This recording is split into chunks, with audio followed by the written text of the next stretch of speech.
Today marks 1500, 53rd day of daily lessons, daily reflections.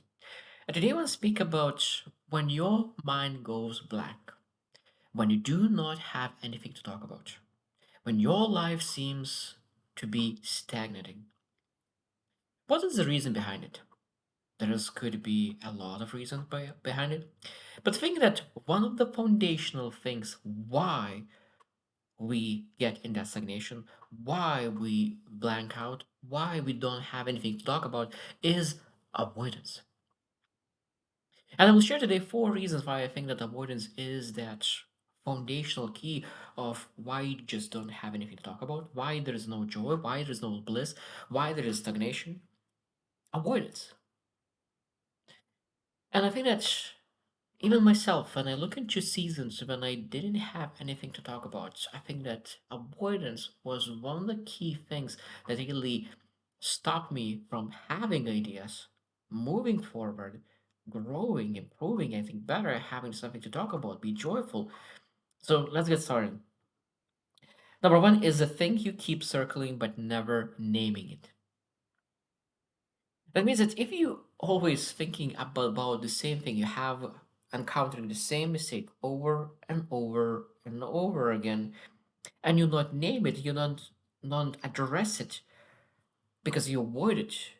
Sometimes it's hard to really label your problem, name your problem, because when you finally have name, label, now you know that you need to fix it.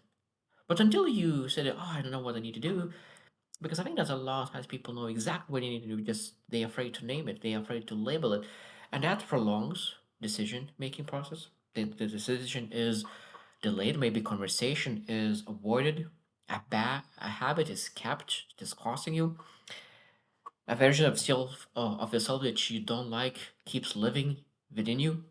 So it means that what it means is that we need to admit that something is going on, and until we admit we will be living in an avoidance of that actually what's going on. And if we avoid what's actually going on, that means we keep repeating the same things over and over and over again.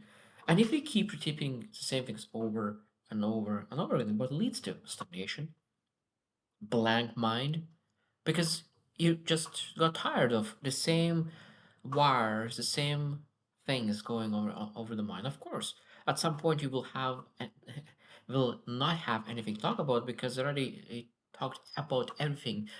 The next step, what we need to do is just stop avoiding, label and name what needs to be worked on, even that difficult conversation, and then of course take action. And after that, there's so much growth, so many new ideas, new thoughts, new perspectives, new things to reflect on, and of course that's again you know that you did the right thing.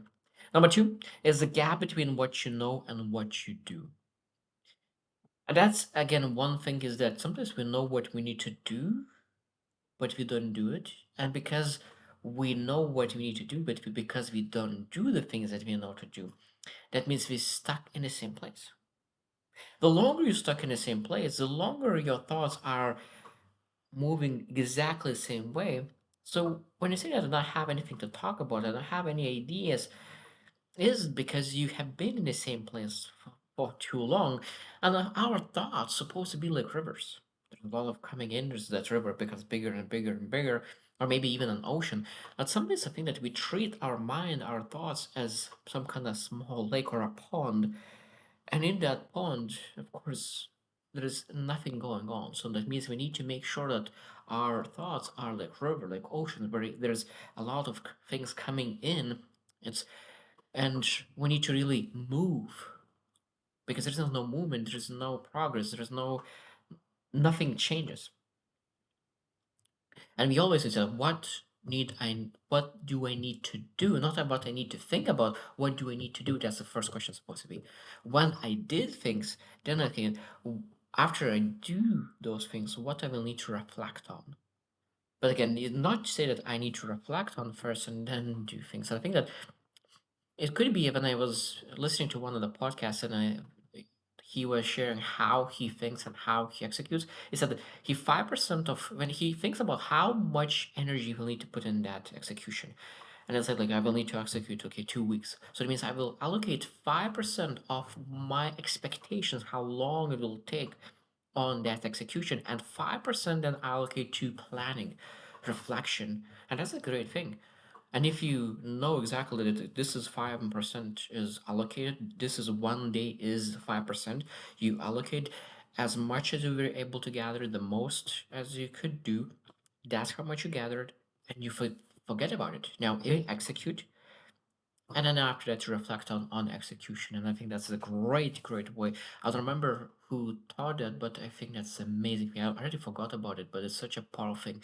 When you think about execution, you think about how long that execution will how much do you think you will need time for it or energy for it, and then allocate 5% on planning, reflection before. And number three, what your current life is optimized for, whether you like it or not. I think that our life is always optimized for something. Always. Always for something. Sometimes it's optimized by default for negative results. And I think that being able to accept that we always optimized.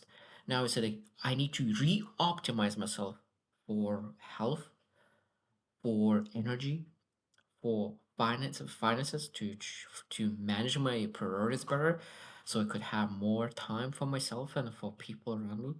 And I think it's a beautiful thing when you really say, okay, like what I'm optimizing my life for, because it could be that your life is optimized for comfort over growth, approval over honesty. And I think that that's again very important to understand what your life is optimized for right now. And number four is the cost of continuing exactly like this. And again, this is avoidance sometimes as well. If you know that what you're doing is not working, how long you are willing to continue the same way, live the same way that you know it right now that's not working. And I learned from Jim Rohn, and it's beautiful thing that he said that if you do not know how to be successful, at least to study how to become successful. You need to do something about it. And I think that if you know the cost, because I love the saying that the longer you wait, the longer you wait. So it means the longer you wait to change something, the longer you wait to live the life of those changes. And again, the question is that if we keep doing the same thing, as I do right now, where I will be in 5 years, 20 years, 25 years, and do I like the picture that I potentially imagine? Because my mom always used to ask it as well, and really helped me to really make those decisions as well. Like, if you keep doing this action for next 5 years, what you will see? Do you like the picture that you see? And I think that we need to do more often. That if I do this action for long term, what would it lead to? And I think that sometimes it's harder to really look into soft skills, communications, leadership, wisdom. I think that sometimes it is hard to tell where the potential leads you. But I think that sometimes we need to have that faith, understanding that, and I always say that if there is at least 0%, 1% chance to really make a big success, I will take it. I will take it. Because I think that that's much better way of living, because you pursuing something. It's better to really die while going somewhere rather than staying in the same place in a comfort. At least that's what I believe in. But I think we always need to make sure that we live today with gratitude, with attitude of joy, bliss, being able to be see small beauty of life. Because I think that I have a tendency to always run, always do, always grind, and miss out on a lot of things. Even clouds, beautiful stars, the sounds, the weather, the people. There's so many things that you really miss out if you just always grinding. If to being able to really live a present moment, I think that's a beautiful thing. And when I think about today's lesson, I wanted to speak about avoidance, but today was just all over the place. And that's exactly how my day was. It's more I was thinking so many different things.